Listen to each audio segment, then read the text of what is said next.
Pandian store சீரியலில் today எபிசோடில் நம்ம மெயினாக இருந்துட்டு தங்கமயில கூட்டிகிட்டு அவங்க வீட்டில் விட்டுறலாம் அப்படின்னு சொல்லிட்டு கூட்டிகிட்டு வராங்க. அவர் பேசின எதையும் மனசில் வச்சுக்காதீங்கக்கா அப்படின்ற மாதிரி சொல்லிக்கிட்டு இருக்காங்க.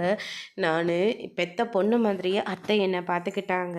ஆனால் அந்த குடும்பத்துக்கு நான் எவ்வளோ பெரிய துரோகத்தை பண்ணியிருக்கேன். ஆனால் தம்பி பேசுகிறத எதையும் நான் பெருசாக எடுத்துக்கல. பெத்த அம்மாவும் என்னை இப்படி தானே பேசுகிறாங்க அப்படின்ற மாதிரி நம்ம தங்கமயில் வந்து சொல்லிக்கிட்டு இருக்காங்க. நான் பண்ணது ஒரே ஒரு தப்பு தான். என் அம்மா பேச்சை கேட்டு நான் இது எதுவுமே நான் பண்ணியிருக்க கூடாது.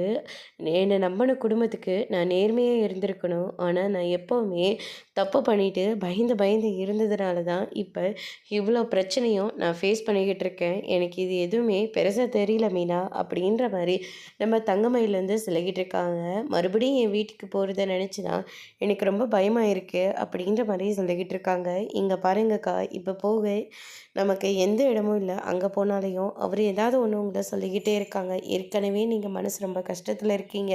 மேலும் மேலும் அவர் உங்களை கஷ்டப்படுத்திக்கிட்டே இருக்காரு. அது வேண்டான்னு சொல்லிட்டு தான் உன்னை உங்கள் வீட்டிலேயே விட்டுடலான்னு சொல்லிட்டு கூட்டிகிட்டு போகிறேன். தயவு செஞ்சு உங்கள் அம்மா பேசுகிறத இந்த காதில் வாங்கிட்டு அந்த காதில் விட்டுருங்க. அதுதான் இப்போ இருக்கிற நிலைமைக்கு அது சரியாக இருக்கும் அப்படின்ற மாதிரி மீனா வந்து சொல்லிக்கிட்டு இருக்காங்க. அதுக்கு அடுத்து தான் வந்து பார்த்திங்கன்னா இந்த பக்கம் நம்ம பாக்கியம் இருந்துட்டு மறுபடியும் உன்னை யார் இங்கே வர சொன்னது?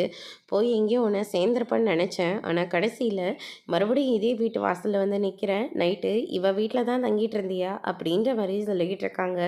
அதுக்கு அடுத்ததாக மயிலை வந்து பேசாமல் நகருங்க அப்படின்னு சொல்லிட்டு அவங்கள அங்கேயே தள்ளி விட்டுட்டு மயிலை கூட்டிகிட்டு உள்ளே வராங்க மீனா. எங்கம்மா போயிருந்த மயில் அப்படின்னு சொல்லிட்டு அவங்க அப்பா பதறி அடிச்சுட்டு வந்து கேட்குறாரு. அவர் நேற்று எங்கள் கூட தான் இருந்தாங்க. முதல்ல நீங்கள் தள்ளுங்க. எப்போ பாரு அக்காவோட மனசை கஷ்டப்படுற மாதிரியே பேசிக்கிட்டு இருக்கீங்க. அவங்க இந்த நிலமையில் இருக்காங்கன்னா அதுக்கு காரணம் யாருன்னு உங்களுக்கே நல்லா தெரியும். தெரிஞ்சிருந்தோம் எல்லா பழியும் தூக்கி அவங்க மேலே போகிறதா எந்த விதத்துலேயும் சரியா இல்லை. எல்லாத்தையும் கொஞ்சம் யோசிச்சு பாருங்கள் அப்படின்ற மாதிரி சொல்லிக்கிட்டு இருக்காங்க. இப்போ நான் என்ன தப்பு பண்ணேன், நீங்கள் என்ன தப்பு பண்ணீங்கன்னு அதை நாங்கள் வேற சொல்லணுமா?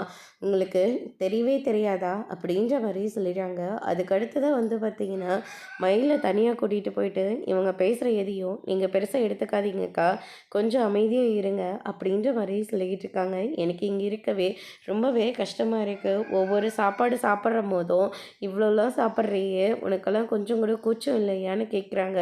அவங்க வாயில் என்ன இந்த வார்த்தை வருதோ அப்படியே தூக்கி போடுறாங்க. அந்த சாப்பாடு கூட தொண்டைக்குழியில் இறங்கவே மாட்டேங்குது மீனா. ரொம்பவே கஷ்டமாக இருக்குது. அது மட்டும் இல்லை மீனா, எனக்கு எங்கேயாச்சும் கொஞ்சம் வேலை வாங்கி கொடுக்குறியா? நான் இவங்களுக்கு சாப்பாட்டுக்கு பணத்தை கொடுத்த மாதிரி இருக்கும். நான் கொஞ்சம் சந்தோஷமாக கூட இருப்பேன் இல்லை. ஏன்னா இனிமேல் நான் தனியாக வாழ பழகிக்கணும்ல. அதுக்கு எனக்கு முக்கியமாக வேலையும் வேணும், வருமானமும் தேவைப்படும்ல அப்படின்ற மாதிரி சொல்லிக்கிட்டு இருக்காங்க. மீனாக இருந்துட்டு நான் எங்கேயாவது ட்ரை பண்ணுறேங்க்கா, நீங்கள் முதல்ல சேஃபாக இருங்க. இந்தாங்க இந்த பணத்தை கொஞ்சம் கையில் வச்சுக்கோங்க.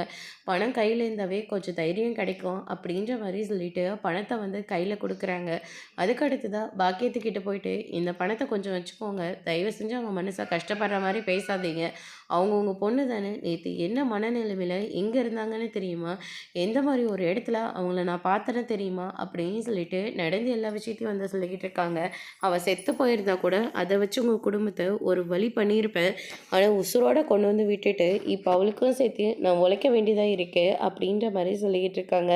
அதுக்கடுத்ததாக பெத்த அம்மா மாதிரி நீங்களாம் பேசிக்கிட்டு இருக்கீங்க அப்படின்னு சொல்லிட்டு மீனா ரொம்பவே கோவப்படுறாங்க. பார்த்து இருந்துக்கோங்கக்கா அப்படின்னு சொல்லிட்டு மீனா அங்கேருந்து கிளம்பிட்டு நேராக செந்திலை பார்க்கறதுக்காக போகிறாங்க. செந்திலும் ஒரு வழியாக நான் அப்படியே போகணும்னு சொல்லி விட்டுருவ போல இருக்குது. ஆனால் இவங்க வந்து சமாதானம் பண்ணுறதுக்காக வந்து நின்றுட்டுருக்கே அப்படின்ற மாதிரி சொல்லிக்கிட்டு இருக்காங்க. என்னதான் இருந்தாலையும் நீங்கள் என் புருஷன் இல்லையா? உங்களை நான் அப்படியே விட்டுற முடியுமா அப்படின்னு சொல்லிட்டு மீனா வந்து தங்கமயிலோட எல்லா நிலைமையும் எடுத்து சொல்கிறாங்க. பாக்கியம் என்னென்ன பேசினாங்களோ அதையும் கொஞ்சம் எடுத்து சொல்லி புரிய வச்சிட்ருக்காங்க. அதுக்கடுத்து தான் ராஜியை கோச்சிங் சென்டர் கூட்டிகிட்டு போய் 1,00,000 ரூபா பணத்தையும் கொடுத்து கிளாஸ்லேயும் சேர்த்து விட்டுறாங்க. ராஜி வந்து பயங்கரமாக ஷாக் ஆகுறாங்க. ஏது இவ்வளோ பணம் அப்படின்னு சொல்லிட்டு.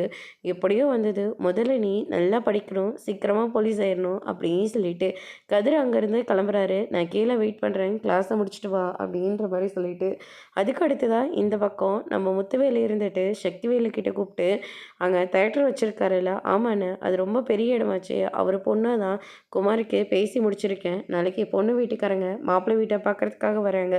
பக்கத்தில் ஏதோ ஒரு கல்யாணத்தை முடிச்சுட்டு இப்படியே பார்க்குறதா வந்து சொன்னாங்க. அப்படின்ற மாரி நடக்கிற எல்லா விஷயத்தையும் வந்து முத்துவேல் வந்து சொல்றாங்க. இத கேட்டோனே குமார் வந்து பயங்கரமா ஷாக் ஆகுறாங்க.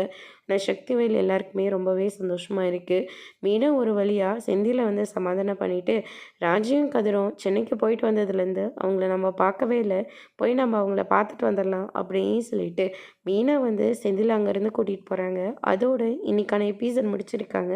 இனி பாண்டியன் ஸ்டோரில அடுத்தடுத்து என்னெல்லாம் நடக்க போகுதுன்றத வெயிட் பண்ணி பார்க்கலாம். Thank you.